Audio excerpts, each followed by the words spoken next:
So I'm here with Andy Woodard now for his lesson and our teaching demonstration. This is Dr. Megan McCauley. Okay, Andy. Tenor. Yes. Range, about, do you know, sort of? Up to about a B. Okay, good, good. Can you do lip trills? Okay, good. We're going to start with lip trills, and I'm going to start kind of middle, bottom.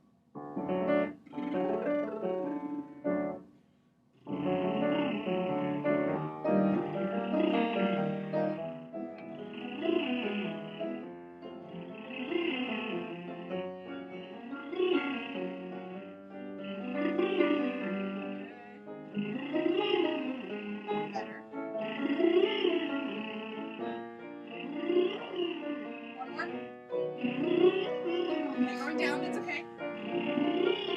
That's why we do more lip trills first. Good.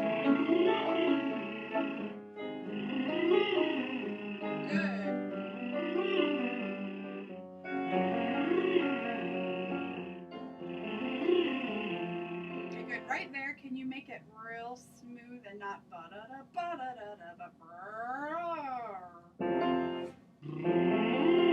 There you go. There you go.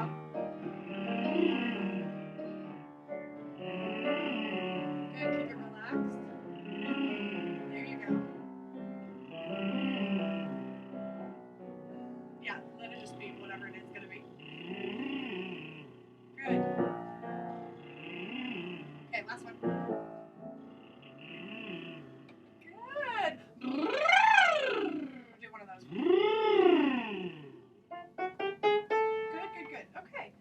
All right. Now let's work on bright, bringing it forward. Okay, that's our next thing.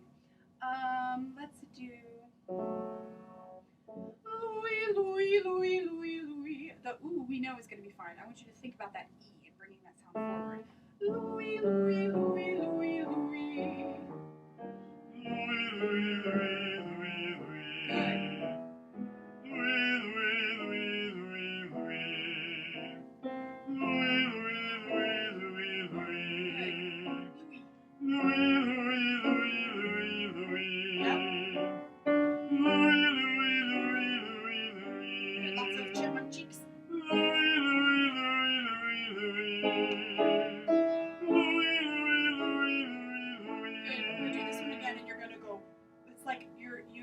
Keep your chipmunk cheeks, but you have to make an owl sound.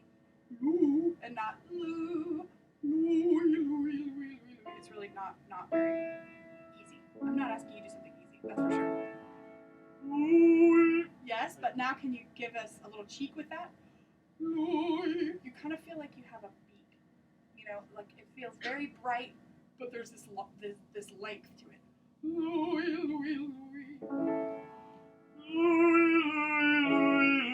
Yeah, that's nice and loud too. Good. Two more. Good. Last one. Very good. Nice. Okay. Now, one for the jumping jelly bean diaphragm. That's what I like to call it anyway. Okay, let's do Z. You don't have to do the hand motions. I make my high schoolers do the hand motions, but I won't make you. But right there is the jump.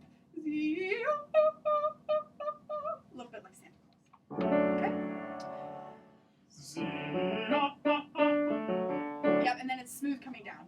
I could do it with you a couple times. I forget that people don't know these exercises because I use them all the time. Ready? Z.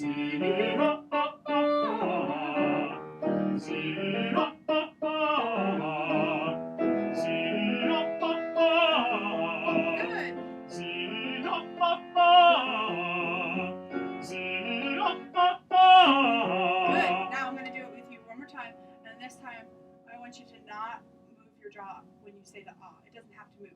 Right now what I'm getting is just leave your mouth in the position it needs to be for each of those notes. Go down half step. There you go. Good.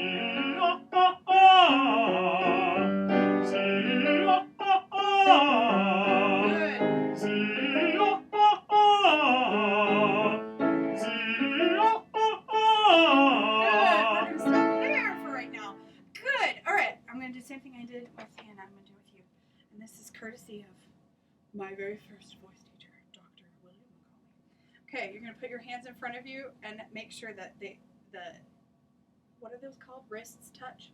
There you go. Okay, good. And you're going to keep those wrists together and bring it up. Keep them together, keep them together, keep them together. And then you can let it kind of flip up as you get to the top of your head.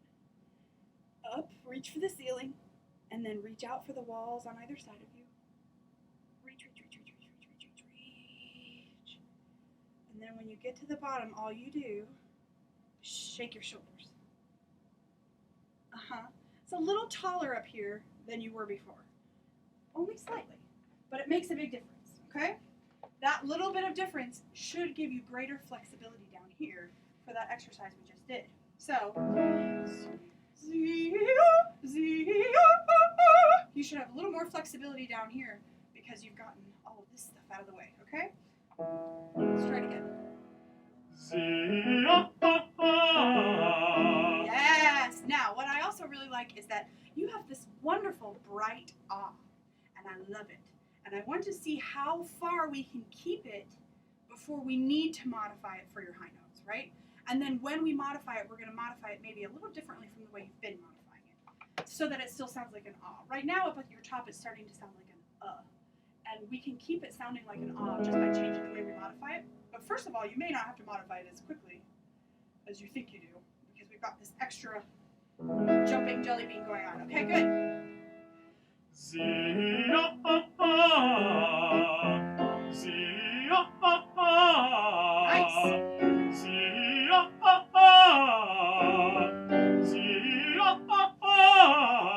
Yes. I'm trying to decide. Right there might be where I want you to modify. Let's try the next one without modifying.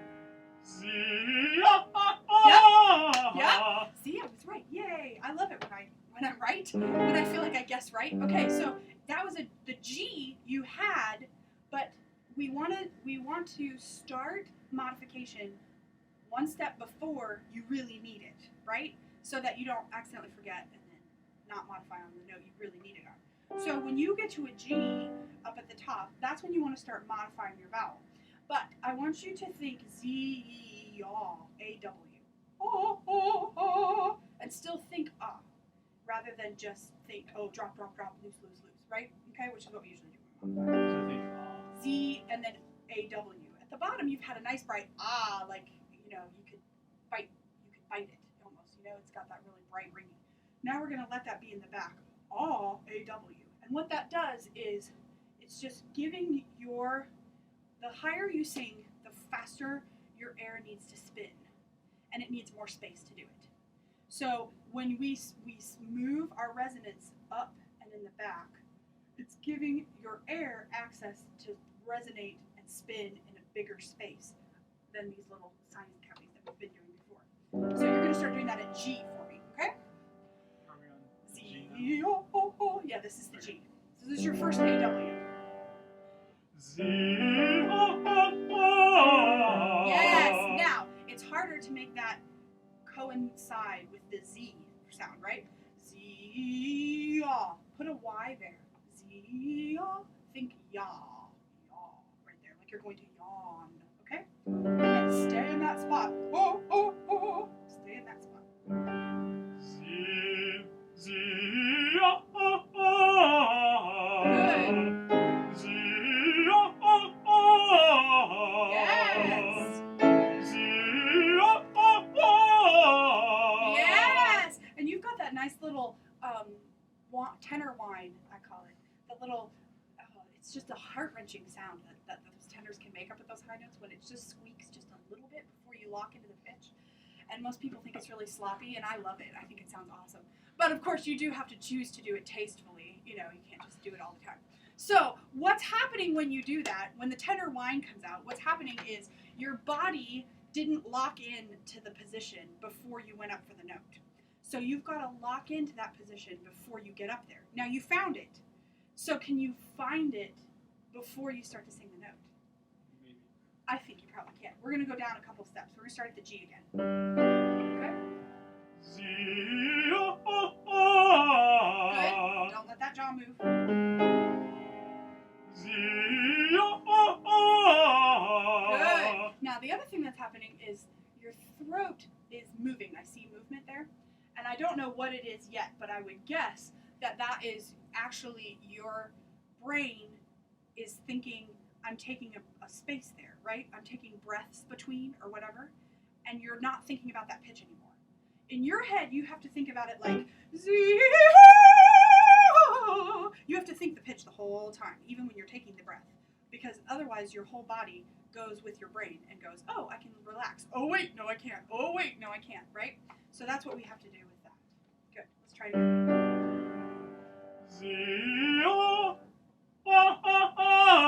There you go. But you got it. There, you got that idea. Oh, yeah, I've got to keep thinking ah. Oh, oh, oh, oh, oh. And so that anytime I come in on that pitch, I'm already thinking it. I'm already thinking it. This is what choir directors mean when they talk about breathe in the vowel that you're about to sing. It's the same idea. It's just when we do it in solo singing, you know, you always breathe on the vowel you're going to sing, but then what happens when you do these little lifts in between that aren't really breaths? Well, you got to keep the position, keep everything in the position of the note and the space.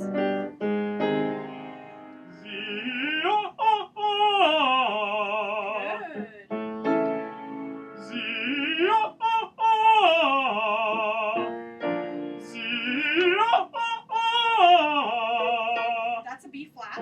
That was a very good B flat. It had a little bit of a little bit of cracking going on. Do you know why? Was it a lack of support or was it a lack of warm up? Or a combination. It's like all in my head because it's like, oh no, I can't sing that high. Oh no, here it comes, here it comes. And right. Then to it is like push and then strain and then. Yes, that's a common thing. You are not alone in this. Because for me right now, it's up like in the B range, but when I started taking voice lessons a couple years ago, it was E.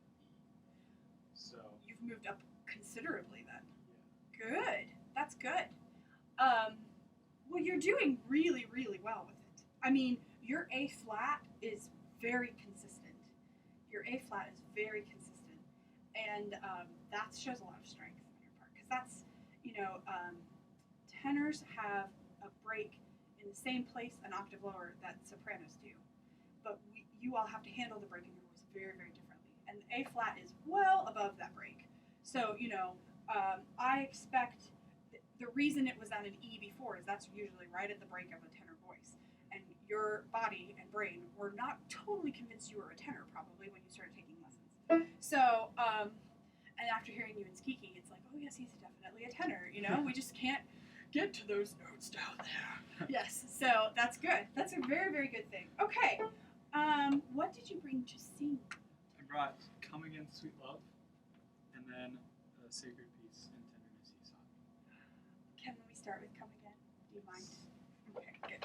I like Come Again quite a bit. Daniel, come on back on over. Thank you. I'll probably let you sing through the entire first stanza and then we'll go back to work. Okay. That's short.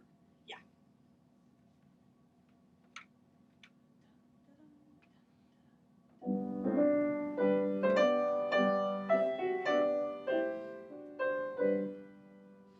Come again, sweet love doth now invite thy graces that refrain to do me due delight, to see, to hear, to touch, to kiss, to die with thee again in sweetest sympathy, to see, to hear, to touch, to kiss, to die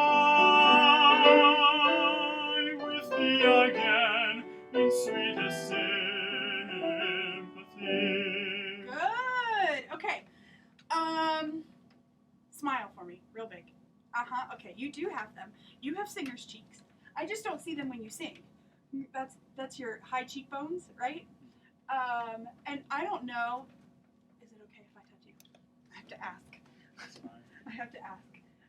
Okay, you don't have a very prominent bone, but you do have prominent muscle. Okay, that affects the way we teach, believe it or not. Okay, so I would like you to bring all of your sound more forward, the way we were doing in a little bit in the exercise with the bright ah sound. And you sort of have to put a bright ah sound inside of everything that you're singing. Come again. Now, first of all, singing in English is horrible. I do not wish anyone to ever sing in English, but we all have to. And why it's so hard is because when you look at the vowels, those are not the vowel sounds that you're actually singing. And that's not true in Italian, and that's not true in German, and it is true in French, but which is the reason why I don't like singing in French very much. But we all have to do that too. So when you see the first word, for instance, what vowel sound should you sing on the word come? Yes, it should be an ah. So what I usually have my students do is write the vowel that they're actually singing above the word that they're singing.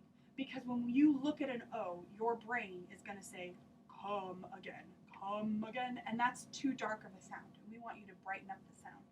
Come again, sweet love doth now. Sweet love doth now invite. All of those are ah sounds.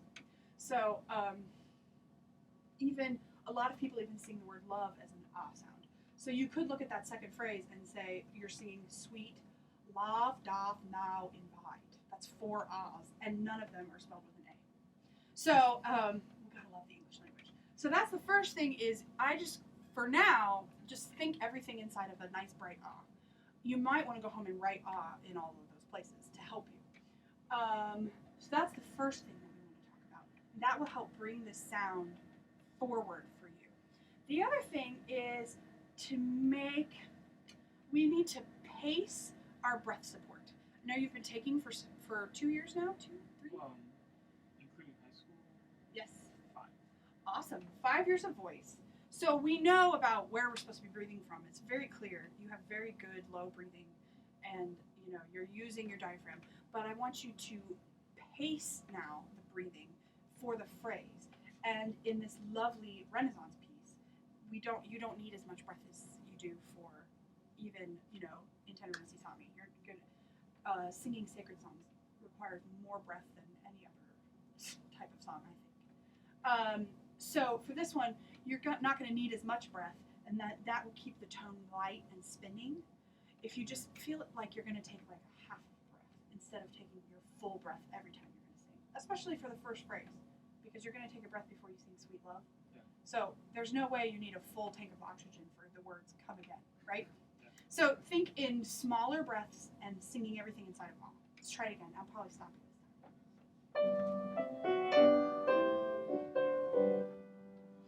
come again, sweet love doth now invite, thy graces that refrain to do me due delight. Oh, stop. I just have to say how much I love that you know to sing do and do. I just love that. Most of my students have no idea, and I'm sure that Tim helped you. Yeah, that's so important. It's so important on that piece. Good. Okay, so that was much better. That brightened up the tone quite a bit. Now, the breath control was also better.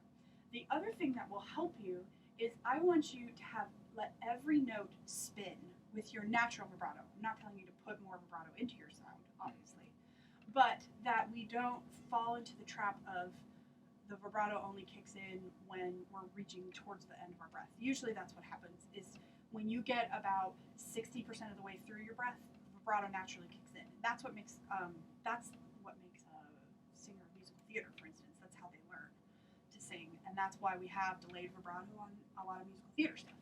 But we fall into that trap naturally ourselves, and we want to get out of that pretty quickly, so that I don't get come again, but come again. Let every pitch have the same spin, so that the phrase that will then match the phrase better. Okay? Okay. Sorry, that was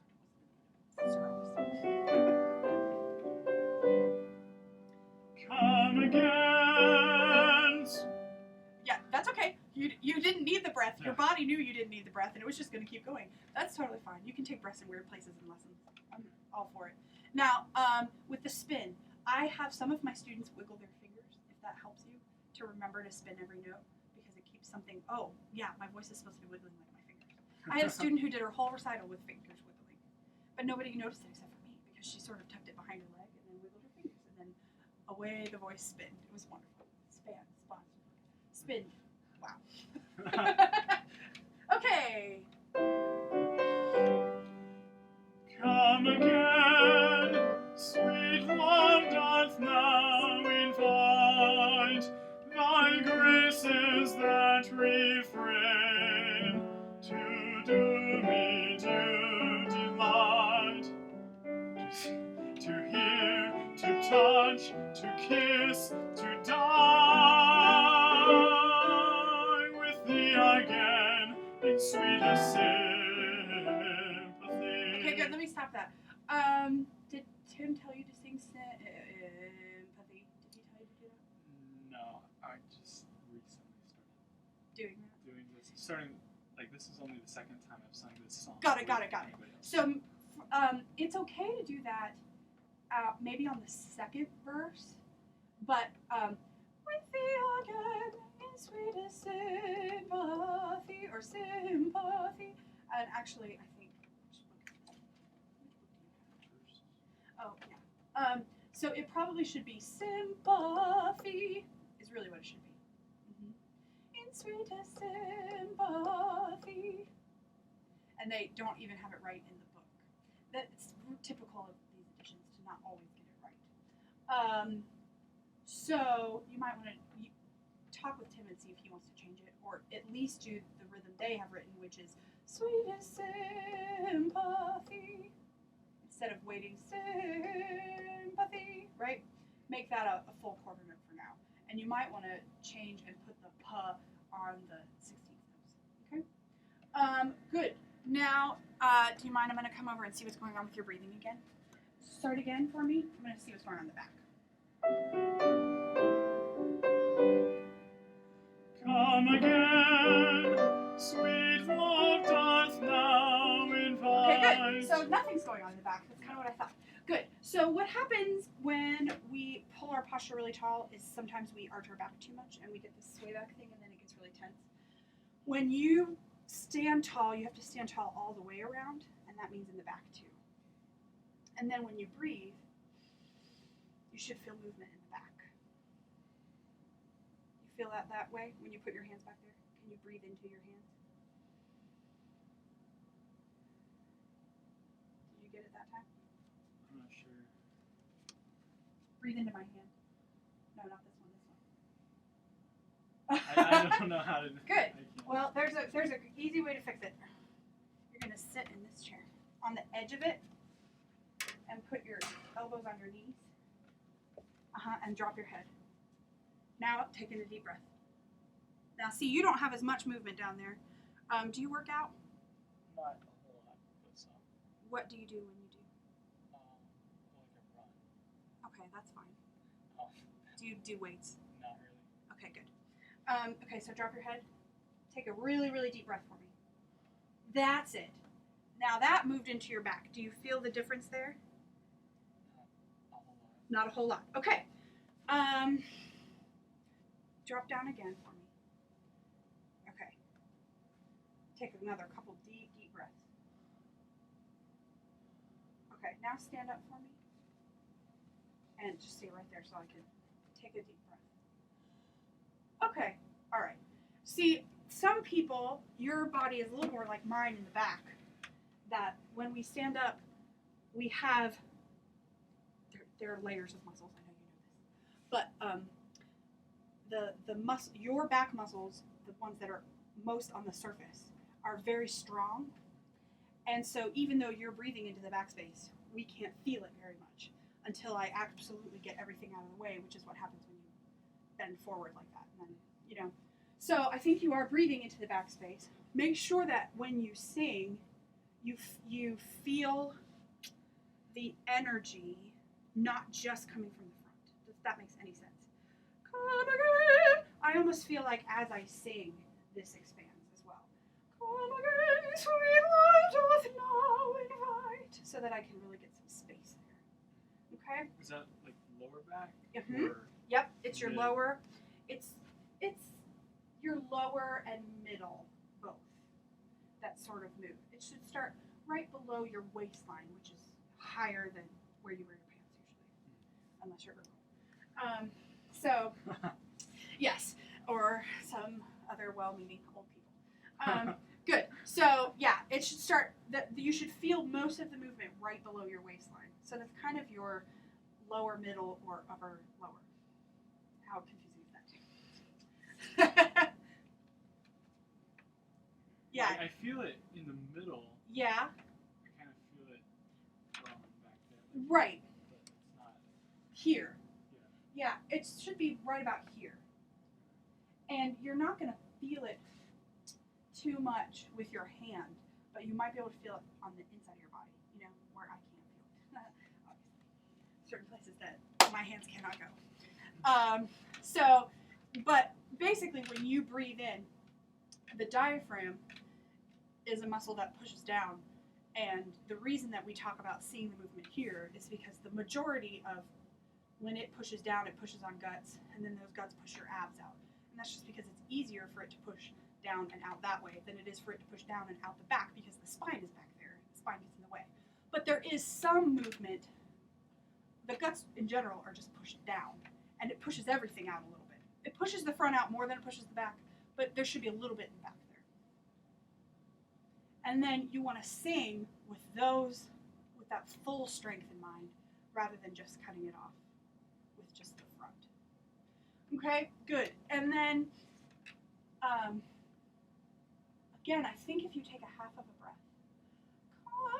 you have a nice, ringy, loud, and I mean that in a good way, voice. And this piece requires very little effort on your part, really. It doesn't go too high. It doesn't. So you should sort of just feel like boys don't do that. It's like when you're just cleaning or getting ready in the morning and you just lightly sing under your breath. But boys don't do that. Girls do that. Okay. So, but you know, any time in your life in which you're singing, but you're not singing full voiced. Imagine if you had a child and you were rocking your child to sleep. You would sing and you would sing in kind of this half voice kind of way. But you're going to fully support that half voice, if that makes any sense. So it's going to require the same amount of energy, but less volume. And that should increase the spin a little. Let's try again.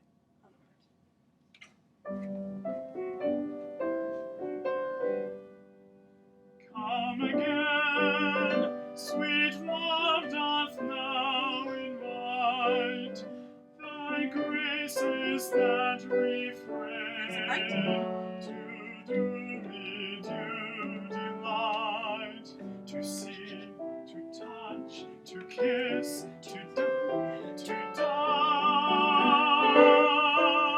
with thee again. Good. Okay, that was so much better. Now, do you see how much less that took for you to sing that to hear, to see, to whatever, you know, to walk down the road, to, you could just kind of add whatever you wanted to do right there, okay? But that's very, very, very good. And then those phrases naturally build on each other. You get to just take your time with those. You get to take as many breaths as you want. You get to do, and so because of that, don't feel like you have to be all grandiose right there. Now, the dying, I need less choral diction from you, especially on the word die. To die, I don't want that much D. To die with thee again, okay? This dying is a very suspenseful death that is very melodramatic and starts very soft and then warms up into this glorious thing, okay? It's not tragic death that starts loud and dies, you know. Ah! It's not that. It's okay? To see. Let's start right on to see. To see, to hear, to touch, to kiss, to die with thee again. Okay, any chance you can do it without taking a breath? Can you take a really good breath before to die and then carry with thee again? To die with thee again. Right? Okay, and go for thee. With thee. To die with thee. That's the goal. Okay, and less D. I want you to pretend like the D doesn't exist on the word die for me for once. Let's see if that helps it. Because right now I'm still getting to die, and you're using a lot of air to do that. And we need to save the air so you can get through the phrase. To see. To see, to hear, to touch, to kiss, to die with thee again in sweetest sympathy. That's okay. We'll do it can't again do and that. I'll sing it with you. Okay? To see, ready? The second time. To see, to hear, to touch, Same thing. to kiss, to die with thee again in sweetest sympathy. Yeah, there you go. Sympathy. Very good. Awesome. Has that been 30 minutes? I think it has. Okay. Wow. I could go a whole hour with both of you, and I can't because Dr. Wilson is standing at the door looking pitiful. Thank you so much, Andy. Thank you. I hope that was helpful.